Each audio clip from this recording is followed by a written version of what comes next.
सत्संग सुनने को मिल रहा है, ये विशेष कृपा। इस पर भी विशेष कृपा कि हमारी बुद्धि भजन करने के लिए सब कुछ त्यागने के लिए तैयार है। विशिष्ट कृपा, हमारी बुद्धि अब कह रही कि छोड़ो सब कुछ, भजन में लगो, भजन में लगो। इस सुअवसर को हाथ से मत जाने देना, नहीं तो कृपा का अपमान करने वाला केवल पछताता ही पछताता है। ये अहेतुकी कृपा हो गई है। तुम बड़े भाग्यवान हो, अगर तुम्हारा मन श्री प्रिया प्रीतम के भजन में लग रहा है तो तुमसे बड़ा कोई राजा नहीं है। दुखी मत हो। और जिनका भजन में मन नहीं लगा, भोगों में लगे, उनसे बड़ा कोई कंगाल नहीं, चाहे कोई कितना भी बड़ा धनी जमींदार, चाहे जितना बड़ा पदाधिकारी हो। यदि भगवान से विमुख है, धर्म से विमुख है, अधर्माचरण करता है और खूब ऐश्वर्य वैभव, तो उससे बड़ा कोई भिखारी नहीं, क्योंकि हाथ में कुछ नहीं लगेगा पाप के सिवा।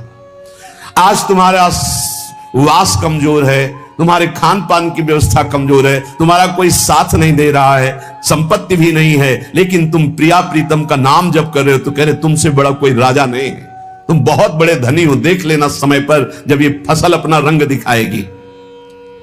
भजन में तुम्हें कुछ त्याग करने के लिए हम नहीं कह रहे हैं। तुम जो काम करते हो धर्म पूर्वक करो, जो काम करते हो प्रभु को समर्पित कर दो और नाम जप करते रहो। शरीर को सेवा का साधन बना दो, मन को सुमिरन में लगा दो। आप देख लेना, अगर अहंकार नहीं करोगे तो तुम्हारा बेड़ा पार हो जाएगा। शरीर को सेवा में लगा दो, जो कर्म करते हो धर्म पूर्वक करो, उनको प्रभु को समर्पित कर दो और नाम जप करो। और अहंकार नहीं करोगे तो बहुत जल्दी तुम ज्ञान को प्राप्त हो जाओगे। तुम्हारे हृदय में ज्ञान प्रकाश हो जाएगा तो अहंकार नष्ट हो जाएगा। अहंकार नष्ट होते ही भगवत तत्व का बोध हो जाता है। देखो, तुम्हें कहीं भागने की जरूरत नहीं है। मन की दिशा जो भोगों की तरफ है, उसे मोड़ करके प्रभु की तरफ लगानी है। तुम्हें जो ही प्रभु की तरफ अपने मन को, अपने मुख को मोड़ा, तो बिना साधन किए करोड़ों जन्मों के पाप नष्ट हो जाते हैं। सन्मुख हो ही जीव मोहि, जब ही जन्म कोटि अघ नाशो तब ही। जे ही जीव भगवान के सन्मुख हुआ, मन को मोड़कर प्रभु की तरफ किया, राधा राधा, करोड़ों जन्मों के पाप नष्ट होने लगते हैं। जिनका भोगों की ओर मन है, चिंता, शोक, भय, दुख, जन्म मृत्यु, ये नहीं हटेगा। चाहे जितना रुपया जमा कर लो, चाहे जितना भोग भोग लो, चिंता, शोक, भय, मृत्यु, ये तुम्हें सताते रहेंगे। नरक के निंदनीय गर्त में तुम्हें गिरना पड़ेगा, महान दुख भोगना पड़ेगा। इसलिए तुम पर भगवान की कृपा हो गई है। मनुष्य शरीर, सत्संग, भजन की महिमा। अब आप अपने ऊपर कृपा कर लो कि भजन में मन को लगाओ। विश्वास करो, अपने को जो भजन में लगाता है, मानो पग पग पर अपनी सुरक्षा कर रहा है, पग पग पर अपने को सुख की तरफ ले जा रहा है।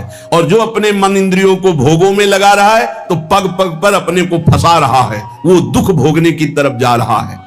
देखो, भगवत कृपा बरस रही है, सब तरफ से कृपा बरस रही है। तुम्हारे ऊपर अपार कृपा हो गई है। बस तुम इस कृपा का परिचय करो और इस कृपा के परिचय को प्राप्त करके डूब जाओ। हमारे ऊपर अपार कृपा श्री जी की। भगवत प्राप्ति के लिए ये बहुत अनिवार्य है कि इस कृपा का आदर करो।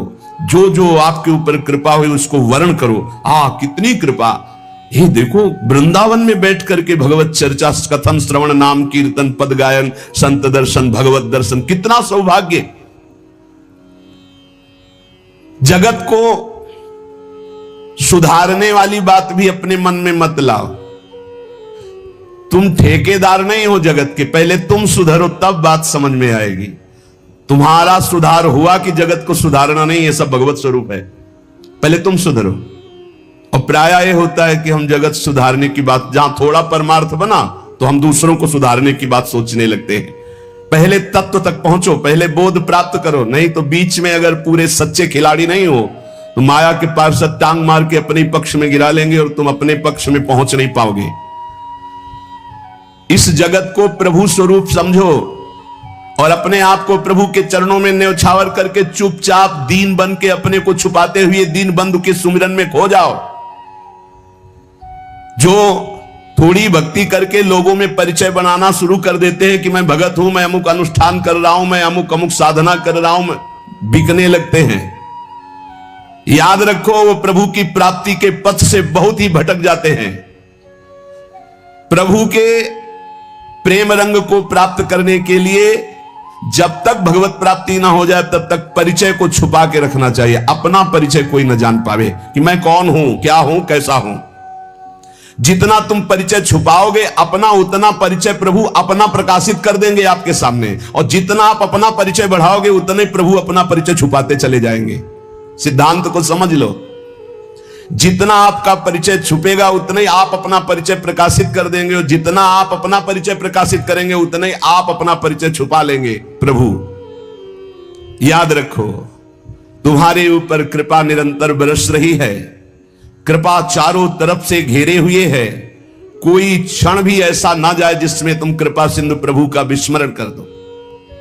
स्मरण परायण रहे, एक भी क्षण स्मरण के बिना ना जाए। कोई भी क्षण ऐसा नहीं जिसमें तुम विस्मरण करो। सावधान, तुम्हारे ऊपर अपार कृपा है, इसी जन्म में भगवत प्राप्ति कर लो। हम 40 वर्ष की स्मृति को देख करके कह रहे हैं, क्योंकि खास स्मृति जो जागृत हुई उसमें बड़ा परिवर्तन, 40 वर्ष में बड़ा परिवर्तन। आगे अगले जन्म में क्या हमको भजन करने के लिए अवसर मिलेगा पता नहीं, कितना विघ्न आ जाएगा। इसलिए तुम वंचित न रह जाओ भगवत प्राप्ति से, नहीं तो बहुत दुख भोगना पड़ेगा। तुम अपनी प्यारी से प्यारी वस्तु जो है, प्यारे से प्यारे जो संबंध है, उनमें झांक कर देखो। प्यार है तो प्रभु से है। अगर प्रभु शरीरों से निकल जाए तो कोई शरीर से प्यार नहीं करेगा, चाहे पत्नी हो, चाहे पुत्र हो, चाहे कोई प्यारा हो। तुम उसी प्यारे से प्यार करो, निहाल हो जाओगे। सचमुच विश्वास करो, वो सामने नहीं आ रहा पर वो छुप छुप कर आपको बहुत प्यार कर रहा है। सब मम प्रिय, सब मम उपजाए। सच्ची सच्ची सच्ची बहुत प्यार करते हैं प्रभु, बहुत प्यार करते हैं प्रियाजू अपने लोगों को। अहेतु की कृपा, हमारा प्यार देखो क्या है। ईमानदारी से देखो, 100 में 1% प्यार नहीं प्रिया प्रीतम के प्रति, और उनका 100 का 100% हमारे प्रति प्यार है। देख लो कहां हम कौन हैं, कैसे हैं, आज भी कैसे हैं, और उनकी कृपा कहां बैठा ले, क्या कर रही कृपा उनकी, कितना अमोघ। हम कर रहे हैं तो बुरा ही कर रहे हैं, और वो कर रहे हैं तो कृपा ही कृपा कर रहे हैं। हम सो ना बिगाड़न को, तो सो ना संवारन को, तो ही मोई परी होड़। जब ये बात हम देखते हैं तो रोना आता है। कहां उनकी अपार कृपा और कहां हमारी नीचता। वो अज्ञात रूप से आपको बहुत प्यार करते हुए हर समय आपको दुलार कर रहे हैं। वो तुम्हें कभी एक क्षण के लिए भी नहीं छोड़ते। तुम केवल निरंतर स्मरण करो तो तुम्हें दिखाई देगा कि उनका परम अभय कर कमल तुम्हारे सर पर रखा हुआ है। अब किसके आशीर्वाद की मांगने की जरूरत है। तो आप पूछेंगे कि यदि इतनी बात आप कह रहे हैं कि हमारे को चारों तरफ से भगवान की कृपा घेरे हुए है, हमारे ऊपर भगवान का अभय वरद हस्त है, तो फिर मैं जल क्यों रहा हूं, मेरे अंदर जलन क्यों है, हृदय क्यों नहीं शीतल हो जाता। दिन रात हृदय में शोक है, विषाद है, चिंता है, आग की तरह जल रहा है, चैन नहीं मिल रही है। ये क्या कृपा है आपकी, ये क्या आपका अभय वरद हस्त है। आप कह रहे हो सब पर कृपा है, तो मेरा तो हृदय जलता रहता है, मेरा तो हृदय विषाद चिंता शोक से युक्त रहता है। उत्तर यह है, ना आग है ना जलन है, तुम समझ नहीं पा रहे हो। तुम्हारी उल्टी सोच की जलन है, तुम्हारी उल्टी समझ के कारण यह जलन है। अगर समझ जाओगे तो निहाल हो जाओगे। तुम्हारी उल्टी चाल है, दुख की तरफ चल रहे हो, असत का चिंतन कर रहे हो, जो जलन है उसका चिंतन कर रहे हो, उसमें फंसे हो इसलिए जल रहे हो। क्या होगा, इतनी संपत्ति से क्या होगा, इतना हो जाए तो। आज तक कोई ऐसा मिला हो कि हाथ उठा के भगवान से कह दिया हो कि बस अब मत देना, संपत्ति हमारे लिए पर्याप्त है। कभी नहीं। 100 तो हजार, हजार तो लाख, लाख तो 10 लाख, 10 लाख तो करोड़, करोड़ से अरब, अरब से खरब। कितना मर जाओगे, एक चवन्नी तुम्हारे हाथ नहीं जाएगी, 25 पैसे हाथ नहीं जाएंगे। बस ये सोच तुम्हारी तुम्हें नरक ले जाएगी, तुम्हारी दुर्गति कर देगी। यही तुम्हारे जलन का कारण है। जलन का कारण भगवान नहीं है, जलन का कारण और कोई व्यक्ति नहीं है। जलन का कारण आपकी सोच है, आपका चिंतन है, आपका भाव है। इसी भाव को, जो मलिन भाव है, भगवत भाव में लगा दो, अभी आनंद में डूब जाओगे। आपका चिंतन। 2 ब्राह्मण बैठे हुए थे पास, एक भगत आया, उसने कहा आज हमें 2 ब्राह्मण भोजन कराने हैं, आप चलेंगे? बोले हाँ हाँ। गए, अच्छे से भोजन पाया, बाहर निकले, 11 रुपया देके पैर छुआ। तीसरा ब्राह्मण दूर खड़ा देख रहा था, तो एक ब्राह्मण मुस्कुरा रहा था जो प्रसाद पाके आया था, और दूसरा जल रहा था। तीसरे ब्राह्मण ने पूछा कि आप मुस्कुरा क्यों रहे? तो कहा यार आज तो भोजन की भी व्यवस्था नहीं थी, भगवान ने कितनी कृपा की, भोजन भी मिला, 11 रुपया दक्षिणा मिली। दूसरे से कहा आपका चेहरा उदास है, आप जलन से युक्त क्यों है? ले यार हमने सोचा था 51 रुपया देगा, 11 दिया, तो 40 का तो घाटा हो गया ना, इसलिए चल रहा हूं। अब उसमें बोलो भगवान की क्या कमी है? भगवान ने दोनों को भोजन दिया, 11 दक्षिणा दी, उसका भाव उसको जला रहा है, उसका चिंतन उसको जला। एक खुश है कि भोजन भी मिला, 11 रुपया मिले, एक नाराज है, जल रहा है कि 51 तो देता, 40 का घाटा हो गया, हृदय में जल रहा है। ये जलन, ये शोक, ये चिंता, ये विषाद तुम्हारे चिंतन से है, तुम्हारी गलत दिशा से है, तुम्हारे गलत आचरणों से है। भगवान की कृपा आप पर है, पर आप गलत दिशा जा रहे हैं, आप गलत चिंतन कर रहे हैं, आपका गलत भाव है, इसलिए आप शोक, विषाद, चिंता, भय आदि में हैं। तुम्हारा ज्ञान अज्ञान ही है, क्योंकि तुम दुख को सुख मानकर भोगने के लिए दुख की तरफ जा रहे हो। इस संसार में जिसको कहीं कुछ भी अच्छा लग रहा है, कोई भोग, कोई व्यक्ति, कोई पद, कोई वस्तु, वो अज्ञान ही है।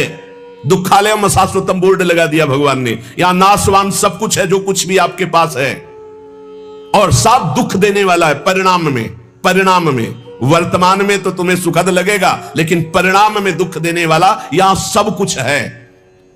जो दिखाई दे रहा है वो है नहीं, जो है वो दिखाई नहीं दे रहा, यही माया का कार्य है। इसलिए तुम्हारी सुख की कामना तुम्हें दुख दे रही है। तुम्हारे हृदय में जो ये भाव बैठ गया है कि हम रुपया से, पद से, भोगों से, नाना प्रकार की सामग्री अगर हम मन चाही मिल जाए तो मैं सुखी हो जाऊं, कभी सुखी नहीं होगे। अगर मिल भी जाए तो कभी सुखी नहीं हो सकते, क्योंकि तब लग कुशल न जीव को, सपने हु मन विश्राम, जब लग भजत न राम को, शोक धाम तज काम। जब तक शोकों के धाम, कामनाओं का त्याग कर भगवान का भजन नहीं होगा, तब तक शांति नहीं मिल सकती, स्वप्न में भी मन को। ये जो सृष्टि दिख रही है ये ऐसी है नहीं, ये अविद्या के कारण दिख रही है, ये ब्रह्ममय है, ये भगवत स्वरूप है। भगवान गीता जी में कह रहे हैं वासुदेवा सर्वमिति समहात्मा सुदुर्लभा। जो महान आत्मा ऐसा देखता है कि सब भगवान, केवल भगवान, पूरे के पूरे भगवान, मत्ता परतरम नान्यत किंचिद अस्ति धनंजय, किंचन मात्र कुछ और नहीं, वो भगवान की कृपा से परमानंद में डूबता है।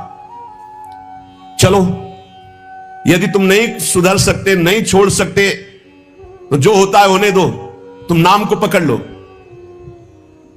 तुम्हारे रोकने से न मन रुक रहा है, न इंद्रियां रुक रही, न बुरे आचरण रुक रहे हैं। छोड़ो, रोकने की बात छोड़ो, पकड़ो, नाम को पकड़ो। राधा राधा राधा।